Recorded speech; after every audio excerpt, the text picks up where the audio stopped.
مش كل تعلق اسمه حب، وساعات بنتمسك بشخص مش علشان هو مناسب لينا، لكن علشان احنا خايفين نخسره. المشكلة ان التعلق بالشخص الغلط بيستنزف طاقتك وثقتك بنفسك واحساسك بقيمتك من غير ما تاخدي بالك. في الفيديو ده هنتكلم عن 3 علامات واضحة لو موجودين في علاقتك يبقى لازم تقفي مع نفسك وقفة صريحة. العلامة الأولى، بتبرري له كل حاجة. لما يغلط بتقولي أكيد كان مضغوط، لما يتأخر أكيد مشغول، لما يزعلك أكيد ما يقصدش.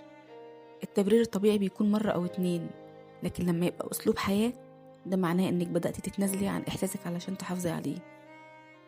الحب مش محتاج محامي دفاع طول الوقت.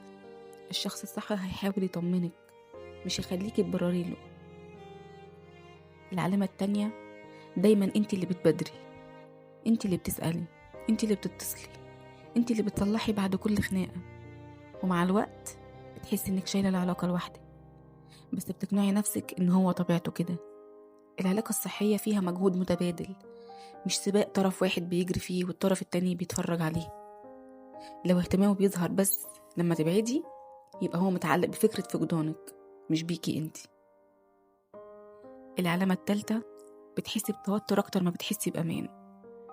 كل رسالة بتتأخر بتقلقك، كل تغيير بسيط في نبرته بيخوفك، دايما حاسة إن في حاجة غلط. الحب الحقيقي بيجيب طمأنينة حتى في أصعب الظروف.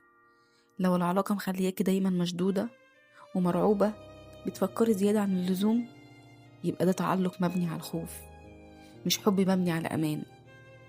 الجزء الأهم بقى والتحليل النفسي، ليه بنقع في التعلق بالشخص الغلط؟ علشان أوقات كتير بنبقى محتاجين إحساس إن حد اختارنا، أو بنخاف نرجع لنقطة البداية، أو بنفتكر إننا مش هنلاقي حد أحسن. بس الحقيقة إن الشخص اللي يخليكي تشكي في نفسك مش هو اللي هيطمن قلبك.